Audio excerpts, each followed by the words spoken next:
Francesco Abrasino with the Scoop News. I wanted to put out a video report basically touching on how failure does not define who you are. The naysayers out there, they don't define who you are. I was talking to my younger daughter sometimes when she struggles at school. Struggles at taking the SAT where we just got the test results and stuff. And I said, don't let that define you. And it's funny because you look at the test score, it actually says that too on their sheet, which is great. It says, this test is not a measure of how you can grow, which I think is great when they put that on there. And you see, when I went to Venice High School, same school as my daughter, I remember I went into the counselor's office. This is, I think I was a senior, and they would talk to us about where we wanted to go in life. Mr. Mitchell, he basically sat there and said, you're not going to go anywhere. You're not going to be a success. You're going to just be basically a bum. And he kicked me out of his office. I was in a lot of trouble. I was a troubled youth. But I didn't let that get to me. I didn't let the naysayers get to me. I didn't let thinking, the danger of thinking less about myself put me in that dangerous negative talk, defining who I will become. I wasn't going to let that individual define who I will become. I wasn't going to let them say you will fail, so therefore you will fail. And there is no one who is a failure in life. And what I did is, like I do in so many things, for me, when people say you're going to fail, you're not going to succeed, that just makes me want to do it that much more. I was told early on, I was a guy in trouble, I wasn't going to succeed in life.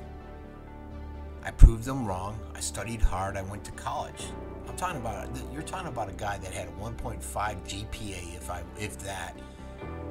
Horrible ACT scores. I had to take remedial math when I went to college, and English. And a lot of people had just written me off.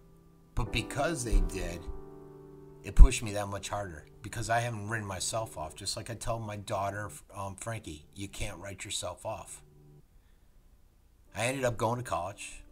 I ended up going into the military. Got my degree from the University of Maryland. Took some classes towards my MBA. Never finished it up. Didn't have the interest. Didn't see how it would help me. I went to, I remember I was looking at doing sales with GTE. My wife said, Frank, you can't go into sales. You don't have that personality. Oh, I said, oh, really? And next thing you know, I went into sales. People were I had to start off at retail, and the individuals were in there doing 50 sales a month, and they were struggling to get 50. I was pushing out like over 100 every single month retail. Did it for a year. Phenomenal. They couldn't understand how I was doing it. I was driven. I wasn't going to let someone tell me that I couldn't do something, I was going to fail. Then I went to outside sales. I was there for GT for like 8 years. I became the top person in the state of Florida. I had to start over 3 times. I started initially up in St. Pete, Clearwater. Became the top in Florida. Then my wife got promoted. I had to come down and build the territory in Punta Gorda. That was pure hell. But somehow I still did it, and I was still #1 in the state of Florida. And let me tell you, rebuilding your territory, getting all new customers. We were zip codes strict. There was this strict zip code thing they had back then. Then my wife got another promotion up in Cleveland. This one was tough though. I had to go up there, and 3 of the individuals on my team were #1, 2, and 3 in the nation. I had to start all over. And somehow I succeeded. I got the #4 spot. I was #1 in data, #4 in sales in the nation. And I ended up going on the trip. They used to send us to this annual trip. And I did that because a lot of people said I was going to fail up there in Cleveland. I wouldn't acknowledge that. I wouldn't accept it. When I decided to start my company some 20 years ago, my wife said, you can't do that. You're going to fail. That's a scam. Why are you getting into it? I had to prove her wrong. Within 2 months, I got a customer that bills basically $10 million a year. I had to prove her wrong, and I've had them ever since, and my business has flourished. And I'm someone that thrives on that. I refuse to accept failure. this scoop thing that you guys seem to enjoy so much. I was basically told you can't do that. You can't be an alternative media voice. People won't accept you. You can't turn it into something. And that's probably one of the reasons why I won't let it go. I refuse to accept failure in it. I refuse to let others define what will happen, that I will not succeed. And so far it's successful if you want to look in terms of how I've helped the community, the peer aspect of how the scoop has become so influential out there in regards to the decision makers, the politicians and everything. Maybe not from a financial standpoint yet, but life goes on. And I wanted to point that out to my daughter. You can't accept failure. If you fail in a business, in a relationship, when you go out for sports, if you don't do well on a test, life is designed that way. But it's up to you to decide what that failure means to you. Is it going to be a teaching moment where you get back on your feet and you continue? You don't let it get down. Are you going to be the person that adapts principles in your life that when you fail, you learn? You fail, you will learn. There's no such thing as someone that's a failure unless they accept it.